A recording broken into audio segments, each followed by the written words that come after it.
because they took the money out of here. It's not heavy enough. We appreciate everybody that's here helped us with our minute for minute.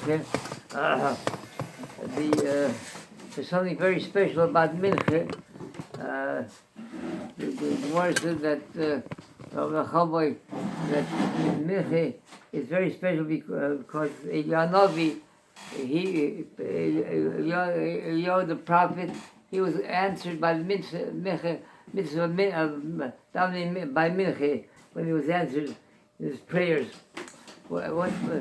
Because mincha draws upon more betrothal and faith than setting aside time to daven in the morning or to daven in the evening. In the morning before the day began, so you don't have your commitments yet, you're not involved, so it's not that difficult to daven in the morning shacharis.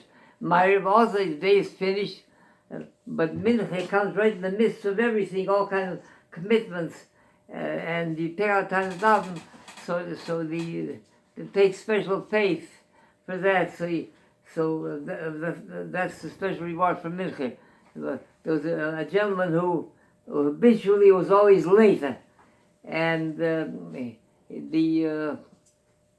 owner told him, his boss told him, he said, you know, Mr. Steinberg, he says, so many workers depend on you being on time, and you're bottling up the whole works. He said, if it happens one more time, he says, you can look for another job. So next morning, he sets his clock up an hour earlier, and he takes care of all his morning learning sessions, and he's davening, and he gets in the car, and he's driving, and he gets stuck in traffic. And the clock is ticking away, and he's trying to get through traffic. Then finally, he's looking for a parking, can't find his parking space. So he turns his face upward to heaven. He says, Almighty Rebbeinu, he says, if you find me a parking space, he says, I'll be a better husband. I'll devote more time to Torah study. I'll give more charity. Then all of a sudden, a parking space opens up. He says, the deal is off. So your faith has to be there whether you're in need or not. The Mishnah says,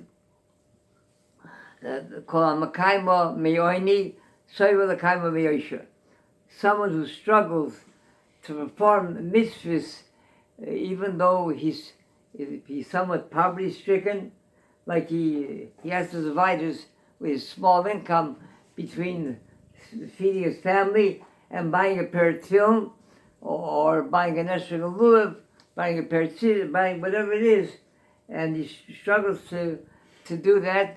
He's rewarded because he's sacrificed some of his worldly pleasures in order to serve the Rebbeinu to do a mitzvah.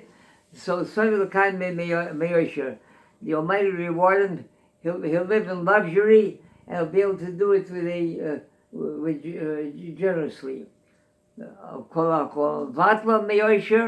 Someone who has the means, and he doesn't feel it's that important. Not that important to buy himself an extra galula, to buy film or spend money on that.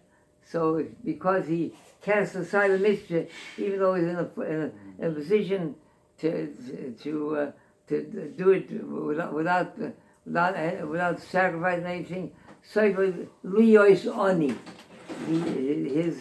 his result will be that he'll suffer poverty. It doesn't say that he'll discard mitzvahs from poverty, but it says he'll be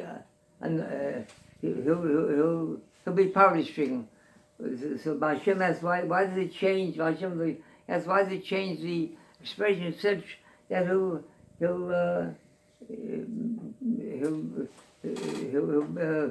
forsake mitzvahs about not having means, not being able to.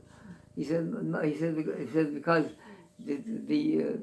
our sages tell us it goes even further than that. He said because if it would express itself that he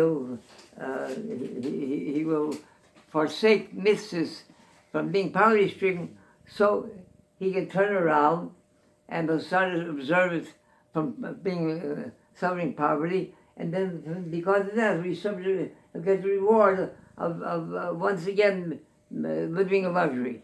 So our Savior tells us, no, you forsake mitzvahs, even though you had the opportunities to do them without any sacrifice whatsoever.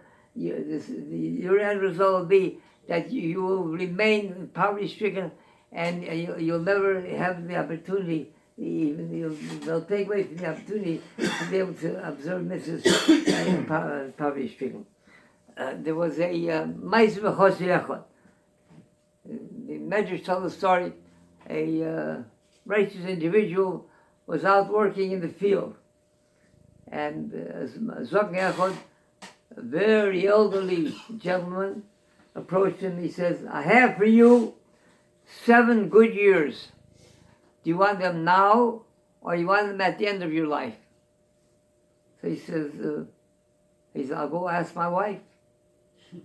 So at the end of the day, he went home, and he told her. He said, "What happened?" She said, "Forget about it. It's witchcraft, kishiv. He wants something from you." So a couple of days later, he appears. He says, "I have for you 7 good years. Do you want?" So, and again, it's a few times. He told his wife, he came back, he said, he keeps on coming again and again. What should I tell him? So she said, "Well, if that's the case, he keeps on coming again, tell him you want him right now."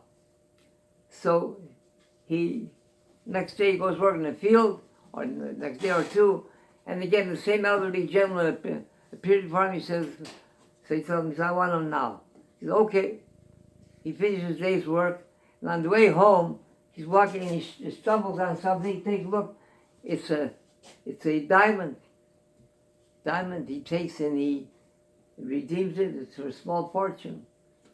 So the wife told him, he says, "You know what? We're going to keep books. All of the charity and the kindness, chesed, everything that we do with the money, we're going to make an accounting of it." Years passed, and he's again working in the field, and again this elderly gentleman appears before him. He says, he says, 7 years ago, I gave you what you enjoyed these 7 years. It's the end of the 7 years. I came to take it back. Whatever's left, I have to take back. So he said, "Well, I took the money. I took that treasure, that diamond, only on the advice of my wife. I can only give it back with her advice. I have to ask her." So he went home. He told his wife. He said, "That elderly gentleman came. He wants whatever's left over." So he says, "Take me before him." So the next day, she goes with him on the field, and she says to him, here are the books, everything that we did with all that money. If the Almighty can find a better bookkeeper, a better someone who can take care of his money with more care and consideration, and for higher purposes, he says he's welcome to it. So she says, "You're right, keep it." In conclusion, the Talmud tells us that Shimon ben Shotach, he was suffering poverty in the extreme. And it was Erev Shabbos, and they didn't have what to make Shabbos. He went to the outskirts of the city, and he poured his heart out. He has not what to make Shabbos. So a hand came down from heaven with a diamond, and he went, took the diamond, he redeemed it, and he bought all kinds of succulent, a very beautiful Shabbos. He brought it home. His wife said, "Where did you get that from? Where do you have money for that?" So he told her, I went out in the field and I plead with the Almighty, and he gave me a diamond. This is what I believe in. He says, I refuse to eat a morsel of it unless you return every every penny of that from whatever you redeem. We'll eat Shabbos, we'll eat from after that. I don't want to enjoy a penny of it. So he said, well, let me go to my rabbi, my teacher, the jeweler prince. Let me ask him what to do. He said, okay. He said, I'll go with you. So Yudah Nasi tells him, he says, don't worry. He said, young lady, enjoy it.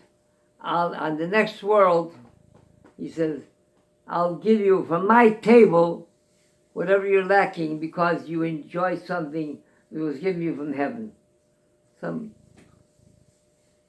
So she said to him, the rabbi, teacher, she said, doesn't it say each person goes to the next world?